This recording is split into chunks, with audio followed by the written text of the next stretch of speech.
Today we're talking about Azure Machine Learning Service. We're going to look at some car data and we're going to predict the price of the car based on the attributes of those cars, but we're going to do it in a visual interface, no code required. So come with me and let's check it out. Okay, we are in our familiar looking Azure portal, and if you're going to start from scratch, let's go ahead and create a resource. So as you can see right here, this green plus sign is to create a resource. Now, the subcategory you're going to pick is AI and machine learning. And right at the top, at least at the time of this video, you're presented with machine learning workspace, service workspace. That's what we're going to click. If you didn't see this, then you could click see all, and you're going to see all the different categories. So let's click that. And it's going to prompt you just for a very few items, the workspace name, test workspace, Kirby type of thing. Then your subscription that you're using, you may only have one subscription in Azure, or you may have multiple, so just pick the one from the drop down.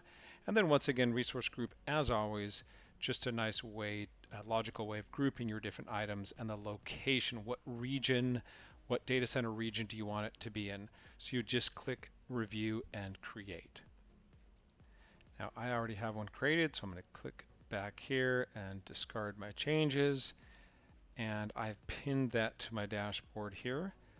So here's my Kirby's ML service. Let's go in and see how we can create an experiment. Click that, and you're presented with a few different options here. So this one is that I want to show you is called building a model using the visual interface. So click that one, and then say launch visual interface.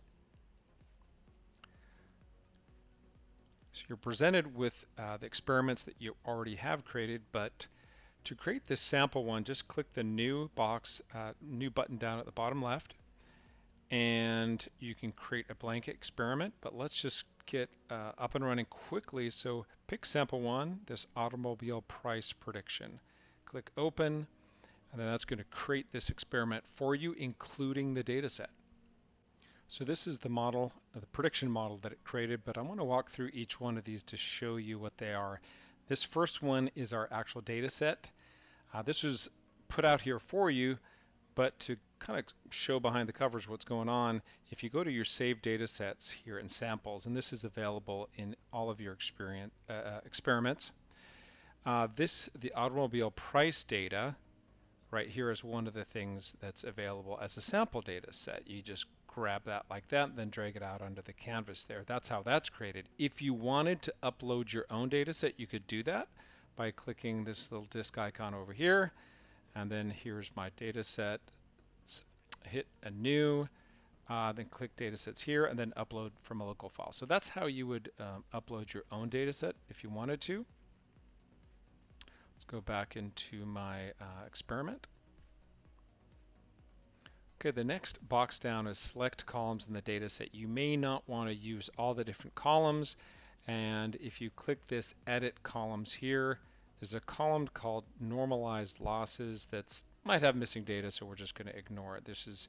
You would begin with all columns, so it's picking all the columns in the data set, but exclude the column name of this one. That's how you do that. And you could click plus if you wanted to add more exclusions. You can even do something down here. Our next box down is clean missing data. Where do you get that from? I don't want you to just be in the dark about how you get this. So if we go over here to data transformations and then pick the category manipulation, you have clean missing data. Once again, you just drag that over there. For the clean missing data, what we've done, if we click on this, you can see what we're doing. The cleaning mode for this is if there's any missing data, then just remove the entire row. We could do other things like replace the value with a mode, a medium, a mean, remove the entire column, but we're going to say just remove the entire row. So that's what's going on with the clean missing data. Then we split the data. We want to be able to save some of the rows so that we can score the model. So what's pretty typical on that is to do a 70%, 30% split. So 70%, if we say 0.7, 70% of the data goes to training the model, 30 is held back so that you can score the model. And by the way, this split data is found under data manipulation, then sample and split. So it's right here. That's how you get to that. Then let's shrink up that category over on the left on our toolbar and open the machine learning, because this is what we'll need to explain the rest of these. Down here in train, you're going to grab the train model object and just drop it on the canvas. Now what we've done with train is we've told it what column we want it to predict. We have all these different columns that are part of this sample data set that are about these automobiles, and we want it to predict what the price is. So right here, if we said edit columns, very similar interface to these other ones, you tell it what column it is in your experiment that you want to predict. So that's part of our train module here at linear regression.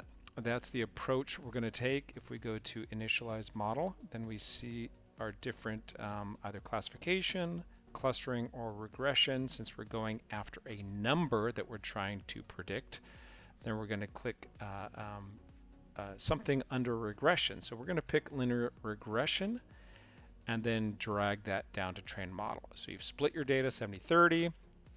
You're going to train it to find the price column, and you're going to use linear regression approach to predict that price.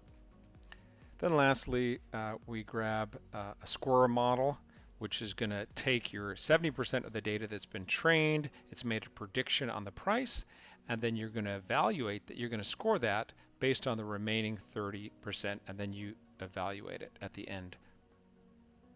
Okay, so at this point we save it, and let's go ahead and run it. When you do click run, it's going to say, hey, where do you want to run this?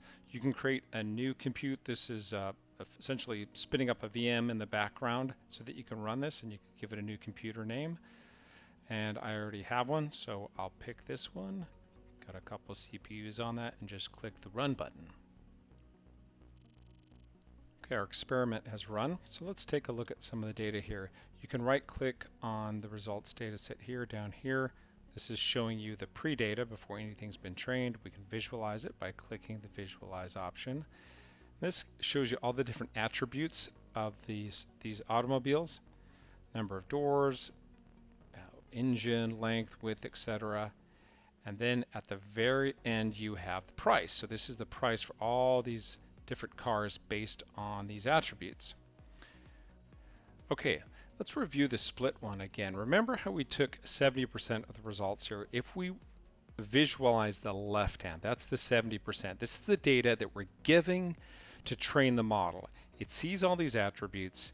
It sees what price would be charged for these attributes, and it learns from all that data, okay? That's the learning that it does on that training data set. On the right, here's our 30%. If we say visualize on this, we'll see that we're keeping 58 rows that we're not going to show to the training. And that's what we're going to use down here in the scoring. So then we can right click on this, and what we're going to see, okay, I'm going to look at the 30% and use everything I learned from the 70%, I'm going to apply to the 30%. So let's visualize that.